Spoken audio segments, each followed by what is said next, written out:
لما نقول الدليل التتبع والاستقراء هذا فيه غلق الباب على أهل التكفير حين يأتوا ويزيدوا قسما رابعا وهو الحاكمية. Kur themi se ndarja e tauhidit është bërë në bazë të ndjekjes dhe analizës të ajeteve dhe grumbullimit të ajeteve, do të thënë këtu u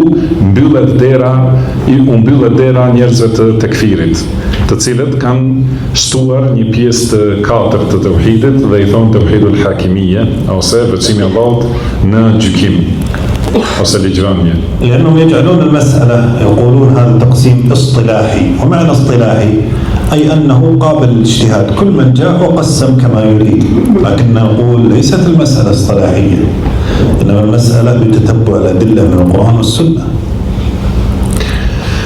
Pasi ata thonë se kjo ndarje e tauhidit është, do të thonë që ka të bëjë me teorinë dhe teoretizim, dhe kur thuhet se teori, do thotë secilit si kujtohet mund ta ndajë tauhidin.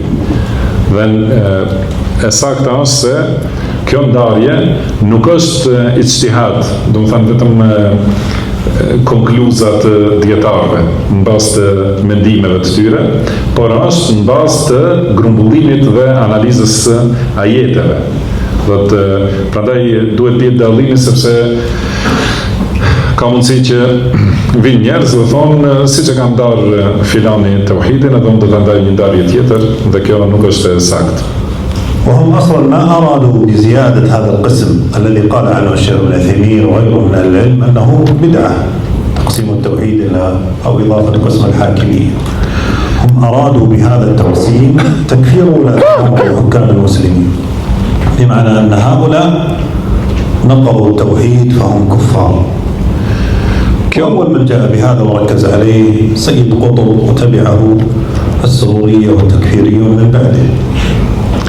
Kjo ndarje e tauhidit ose shtimi i kësaj pjese i tauhidul hakimiyya është bidat, siç ka thënë Sheikh Uthaymin rahimahullah, është prej shpikjeve dhe bidateve dhe nuk lejohet. Dhe qëllimi i këtyre që kanë shtuar këtë pjesë nuk është qëllimi sqarimi i tauhidit, po është qëllimi që t'i bëjnë tekfir pushtetarët e muslimanëve. Edhe të thonë se në realitet këta pushtetarë e kanë prisur tauhidin, do të thënë edhe e kanë anuluar tauhidin, prandaj do të thënë janë mosbesimtar, edhe ky është qëllimi me këtë çështje.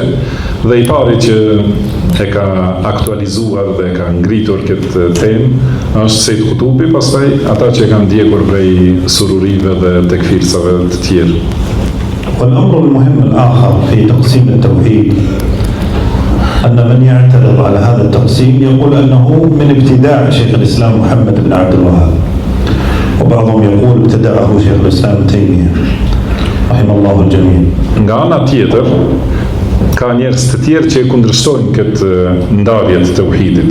Edhe thonë se ndarja e tauhidit në 3 pjesë është prej shpikjeve të Muhammed ibn Abdul Wahhabit, ose disa thonë se këtë ka shpikur i pari Sheikhul Islam ibn Taymiyyah. Allahu i mëshiroft të gjithë.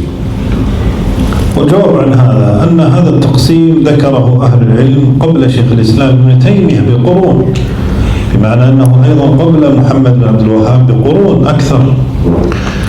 Përgjigja është se në realitet këtë ndarje të tauhidit e kanë përmendur dietar të vjetër me shekuj para Ibn Taymiyes, edhe që automatikisht do të thonë që ka qenë shumë shekuj më shumë para Muhammed ibn Abdul Wahhabit. منهم أبو حنيفة ذكر هذا التقسيم. Një prej tyre është Abu Hanifja që e ka përmendur këtë ndarje. ومنهم القاضي أبو يوسف الحنفي أيضا والطحاوي. Pashtu këta gjithë prej dietarëve të Hanefive, Abu Yusuf dhe Tahawi prej imamëve të Hanefive e kanë përmendur këtë ndarje të tauhidit. ذكره أيضا ابن بطة. Ka përmendur الإبانة وابن مندة. Pashtu këta dietarë Ibn Battah, Ibn Manda, وابن حبان والتيمي وغيرهم من العلماء كثير. dhe të tjerë dietarë të shumt.